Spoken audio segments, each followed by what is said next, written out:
Hello అందరికీ, మీకు ఈ పండగకి కొంచెం దసరాకి డిజైన్స్ చేయించుకుంటారు కదా బ్లౌజెస్, కొంచెం ఐడియా ఇద్దామనేసి ఈ వీడియో తీస్తున్నా. ఇది చూడండి, ఇది కోట్ మోడల్ స్టిచ్ చేసా.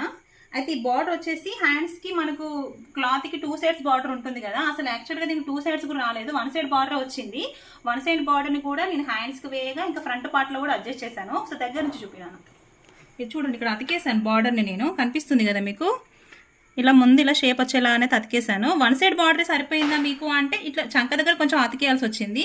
సో చంక దగ్గర కొంచెం అతికేసి ఇలా స్టిచ్ చేశాను.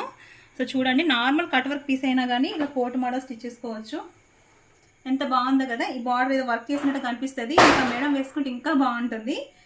యాక్చువల్లీ మోడల్ ట్రెండింగ్ అయిపోయింది, బట్ మనం ఎప్పుడు వేసుకుంటే అప్పుడు ట్రెండే. ఇంకా బాగుంది కదా. బ్యాక్ నార్మల్ నెక్ ఇచ్చేసా. అండ్ నెక్స్ట్ ఈ బ్లౌజ్ వచ్చేసి ఇది ఫ్రంట్ నెక్, ఫ్రంట్ ఇలా హోల్ ఇచ్చేసాను. ఇక్కడ చిన్న పూసలు కూడా స్టిచ్ చేశాను ఇందాకనే.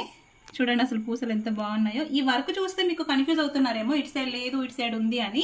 ఇది లెఫ్ట్ సైడ్ వస్తుంది, ఇక్కడ కొంగు వస్తుంది కాబట్టి మనకి ఇక్కడ క్లాత్ సరిపోక నేను ఇక్కడ ప్లెయిన్ క్లాత్ వేసాను. లెఫ్ట్ సైడ్ కదా మనకి ఎలా కొంగు వస్తుంది, ఇట్లా వేసుకుంటే ఇలా ఇలా వస్తుంది. ఇక్కడ హోల్ అనేది ఇట్లా కనిపిస్తుంది.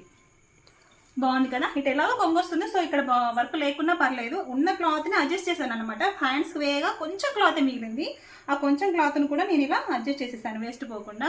ఇంత మంచి డిజైన్ ఎందుకు వేస్ట్ చేయడం చెప్పండి. సో నచ్చినాయా డిజైన్స్? నచ్చితే మీరు కూడా ఫాలో అయిపోండి అంతే. ఇంకా బాయ్.